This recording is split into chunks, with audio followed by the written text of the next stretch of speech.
Hey guys, तो finally chief of war का episode 6 release हो चुका है। ये कहानी है 4 आदिवासी कबीलों की। अगर आपने इसके पहले वाले एपिसोड नहीं देखे हैं तो जाके देख सकते हो, मैंने उनकी लिंक डिस्क्रिप्शन में दे दी है। पिछले एपिसोड की एंडिंग में हमने देखा था कि कायना के भाई ने उसके पूरे खाने के भंडार को जला दिया था। सुबह होती है और हम कायना और कायलाना को उसी जगह पर देख पाते हैं। ये जगह जलकर एकदम खाक हो चुकी थी। कायलाना कहता है कि आपके भाई ने बिल्कुल भी अच्छा नहीं किया और अब जंग का ऐलान हो चुका है। इस पर कुपोई कहती है कि हमें शांति से इस मामले को सुलझाना चाहिए, लेकिन कायलाना इस बात से सहमत नहीं होता। ये कहता है कि केवा कभी भी शांति समझौता नहीं करेगा। इसके बाद में हम देख पाते हैं केवा को, जो अपने पिता के मुकुट को मंगवाता है। केवा यहाँ पर अपने पिता के मुकुट को जलाना चाहता है, क्योंकि ये उनके नियमों पे ना चलकर अपने ही नियम बनाना चाहता है। ये कहता है कि मैं सिर्फ और सिर्फ अपने लिए युद्ध करूंगा, जहाँ पर मेरा खुद का ही साम्राज्य होगा, एंड जो भी मेरे रास्ते के कांटे बनेंगे मैं उनको इसी तरह मिटा दूंगा। इसके बाद हमें दिखाया जाता है राजा कालकेली को, जो कि एक गाड़ा बनवाता है और उस गाड़े को पीने के बाद में उसे भविष्य के विजन्स दिखाई देने लगते हैं। इधर कालकेली का बेटा, जो कि अपने बॉयफ्रेंड के साथ में होता है, यहाँ पर इसका बॉयफ्रेंड कहता है कि तुम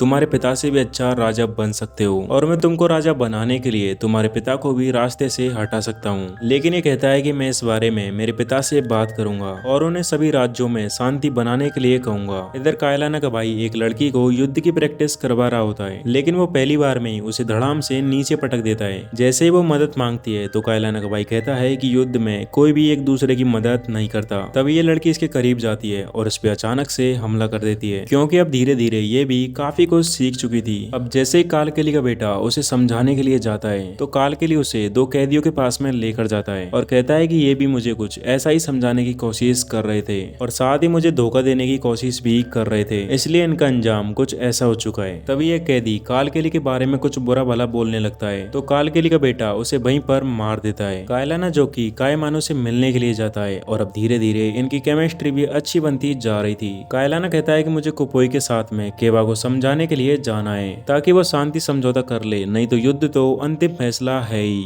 अब कुछ देर बात करने के बाद में कायलाना कुपोई के साथ में केवा के राज्य में चला जाता है, जहाँ पर उन्हें केवा के सैनिक घेर लेते हैं और इसके थोड़ी देर बाद ही केवा भी यहीं पर आ जाता है। कुपोई कहती है कि शांति समझौता ही सबके लिए अच्छा रहेगा, क्योंकि ये राज्य अलग हुआ तो कालकेली के लिए सबसे बड़ा फायदा होगा और वो हम पर हमला करके सभी को मार देगा। लाख समझाने के बाद भी केवा कहता है कि नहीं, मुझे युद्ध के देवता की उपाधि चाहिए और मैं उसे हर हाल में लेकर रहूंगा। साथ ही केवा कायलाना को चढ़ाने लगता है कि अब वो अंग्रेजी आदमियों से मिल चुका है और उनकी तरह यहाँ पर व्यवहार भी करने लगा है। ये सब सुनने के बाद में कायलाना गुस्सा हो जाता है और केवा पर गन तान देता है, लेकिन कुपोई उसे रोकती है और यहाँ से लेकर चली जाती है। टोनी, जो कि यहाँ के आदमियों को बंदूक चलाना सिखा रहा होता है, लेकिन ये लोग इन धमाकों से डर रहे होते हैं, लेकिन टोनी हार नहीं मानता और इन्हें बंदूक चलाना सिखाता रहता है और फाइनली ये धीरे धीरे इन बंदूकों को चलाना सीख चुके थे। केवा एक औरत के पास में जाता है जो उससे कहती है कि तुम उस युद्ध को कभी भी जीत नहीं सकते, क्योंकि तुम्हारे देवता इसलिए जीतते थे क्योंकि उनके पास में युद्ध के देवता की उपाधि थी, लेकिन अब तो वो कायना के पास में है और तो और अब उनके पास में अंग्रेजों के हथियार भी हैं, इसलिए युद्ध में तुम्हारा हारना तो तय है। ये सब जानने के बाद में केवा अपने दुश्मन कालकेली से हाथ मिलाने के लिए चला जाता है। वहां जाने के बाद में कालकेली से कहता है कि तुम्हारा और मेरा दुश्मन एक ही है, अगर तुम मेरा साथ दोगे तो हमारे कबीले की तरफ से तुम्हें कोई भी शिकायत देखने को नहीं मिलेगी। कालकेली कहता है कि ठीक है, लेकिन तुम्हें मेरे सामने झुकना पड़ेगा। तो केवा कालकेली के सामने झुकने के लिए भी तैयार हो जाता है, क्योंकि कालकेली समझ चुका था